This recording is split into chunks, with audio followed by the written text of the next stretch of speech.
Is HTC's Windows Phone 8X. This is the first Windows Phone 8 device that we've had a chance to review. So let's dive in. I'm going to show you around a little bit. The first thing you'll notice that it's a relatively compact looking handset, and the reason for that is it's actually only a 4.3 inch screen, which in this day and age is kind of small for a flagship. But it's a 720p 4.3 inch screen, so 1280 by 720, 341 dot per inch, super LCD2. It's quite the display. Basically the same quality display as what we've seen on the HTC One X, but reduced in size a little bit. And as a result, the whole phone is a little narrower and a lot easier to use potentially for some people. But it is still a pretty tall phone. There's a lot of bezel, top and bottom here. So that's the first thing you'll notice right away. You can see obviously that it is running Windows Phone 8 here, and I'm going to walk you around a little bit, show you what there is on the front here. The first thing you'll notice is the front-facing camera. It's a 2 megapixel high-quality front-facing camera. Then there is an earpiece here, and what's interesting about the earpiece is that because this entire phone is one piece of polycarbonate that's colored and it's been machined, this actually is part of the machining process and comes through the front glass. So it's a very interesting design. You don't see it here, but at the corner here where my finger is actually a notification LED that shines through for charging and notifications. It's very, very subtle, very well done. These tiny, tiny little holes here are drilled and machined. They're very nice. HTC logo, of course, and at the bottom here you have the 3 capacitive keys, the back key, the Windows key, which is kind of like a home button, and the search button, which brings up Bing. In the back, as I mentioned, this is one solid piece of polycarbonate that's been machined, very much like the Nokia Lumias, the first one, the 800 and the 900, as well as the HTC One X. So very, very well made, feels fantastic. And as you notice, it's not really, it's a matte finish, but it's not quite the same finish as on the Nokia. It's a soft touch matte finish, and it's kind of like a frosty color almost. It's almost a purple, not quite a blue. It's a really handsome color. This phone also comes in red, in black, and in this beautiful, crazy neon green yellow color that is really, really outstanding to look at. So in the back you have the 8 megapixel autofocus camera. This is an f/2.0 backside illuminated, very high quality camera, same as on the HTC One X and One S. Single LED flash. You can see there's an embossed here. It's kind of a nicely done silver HTC logo. Of course, there's the Beats logo on the bottom, and I'm not sure if you can see it here very clearly, but tiny, tiny little machine holes that hide the speaker, mono speaker. So that's basically the back of the phone. And as you can see, it's kind of like a pillow. It tapers on all 4 edges and kind of meets up with this display, which itself kind of drapes into the plastic here at the edges. Very, very delightfully done. Very beautiful design. This is something that we're really excited about. This phone is gorgeous, and being a little more compact feels really nice in the hand. So, you know, HTC, if you're paying attention, can you make this phone with Android? That would be really awesome. We really love the form factor, basically what it comes down to. But it's not all perfect. This corner, as you can see here, the glass isn't perfectly flush with the plastic as it's supposed to be. It is on the other 3 corners, so that's not quite 100% worked out the manufacturing process yet. But obviously this is an early device. It's not a prototype, but it is very early on in the chain of things. So walking you around, on the top here you have the power lock key. Notice it's made of anodized aluminum, which is almost the same color as the rest. So this is, again, it's all in the detail, the fit and finish, the quality of the materials, the build quality of this is really amazing. 3.5 millimeter standard headphone jack. On the right hand side you have first a SIM slot here. I'm not sure if you can see it. There's a little pinhole for ejecting the SIM. Micro SIM lives in this little drawer right there. Next to it is the volume rocker, again made out of this anodized aluminum. And then here further down on the right hand side is the camera button. This is a dual detent proper camera key, what you'd expect from any decent phone that has a camera button.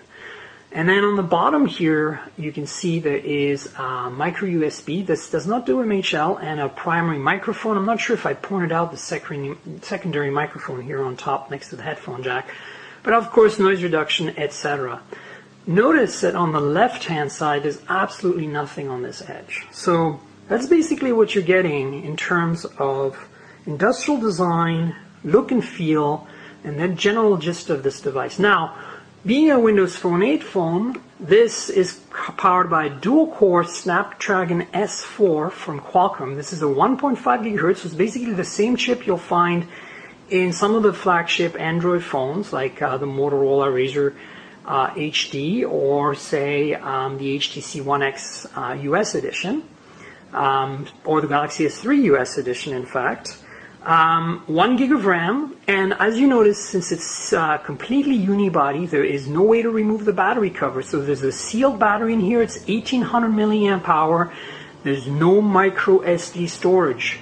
So keep that in mind. That it does come with 16 gigabytes of built-in storage, but we feel this is a little on the small side these days for a flagship. 32 would have certainly hit the spot, but 16 non-upgradable, not the best. So what else do you gain on this phone with Windows Phone 8? Well, you gain in NFC. It has built-in NFC. It has, all the sensors, accelerometer, etc., that you'd expect, compass.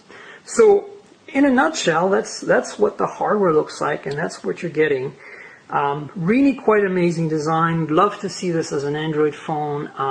That neon color is particularly striking. Love the anodized aluminum buttons. There's also a bit of anodized aluminum around the camera pod here. I don't know if you see it. Again, this is just delightful. It's about 10 millimeters thick, so it's actually a pretty thick phone, but because it's designed to look like a pillow, and it actually is stable enough when it's resting, so you're not going to have it rock back and forth. They've done a very, very good job with the ergonomics because of that. The only nitpick we'd have is that buttons are so flush and hard to find by touch that you never really know, have I hit the power lock key, etc. So that's something that could possibly use some improvement. So I've talked about all the bits and pieces of hardware, the details.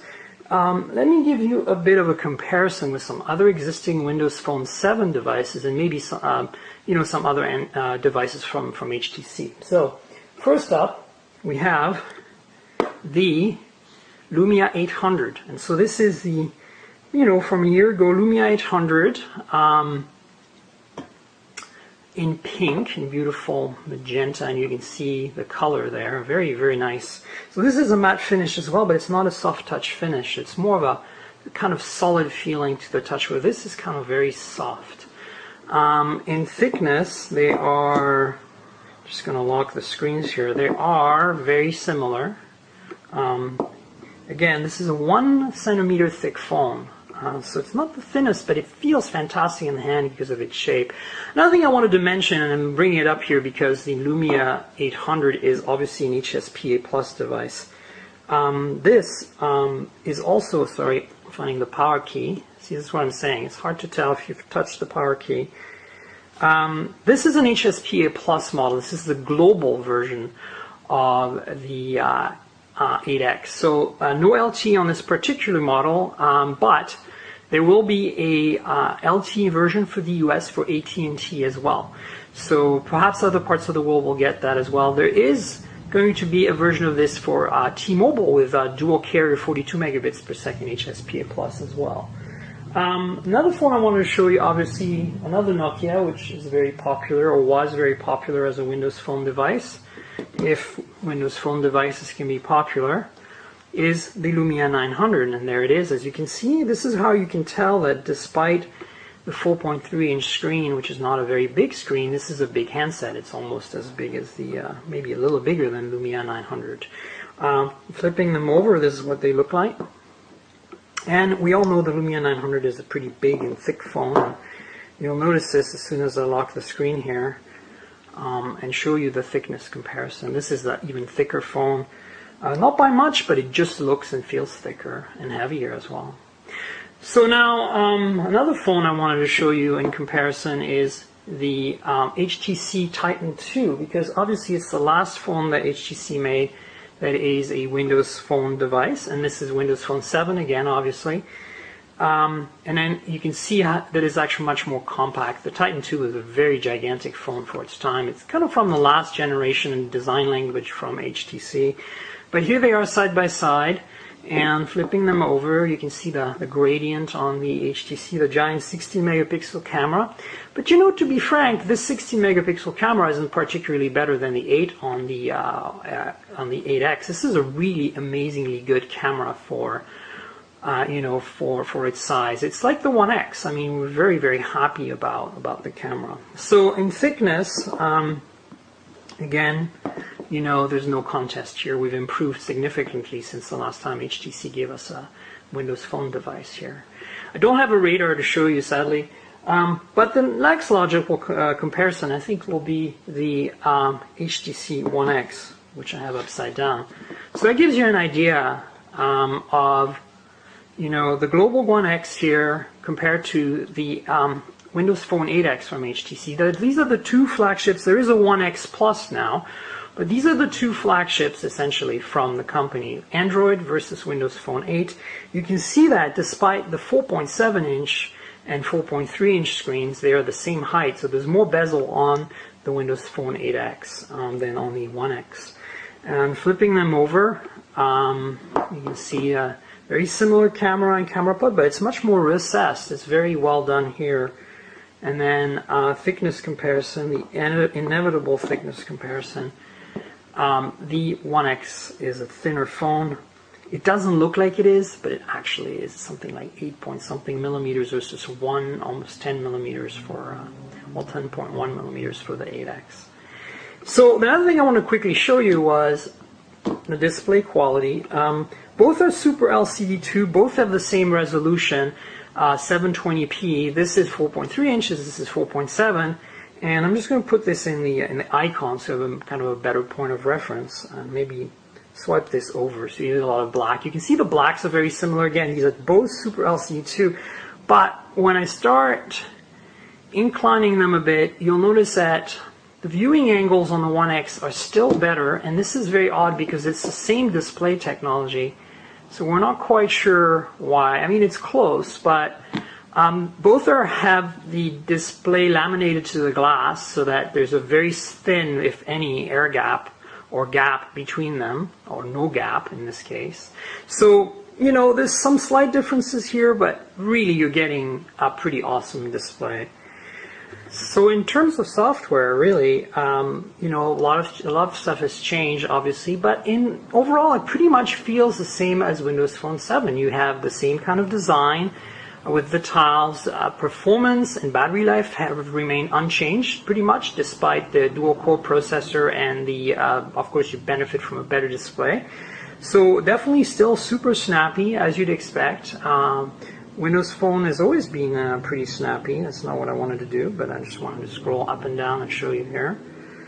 No complaints really. There's a few nice little tricks. Again, Brad will walk you through some of the details of the software in his software review.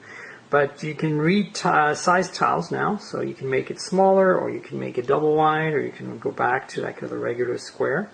So that's one of the nice little features. It helps you customize your screen a little more.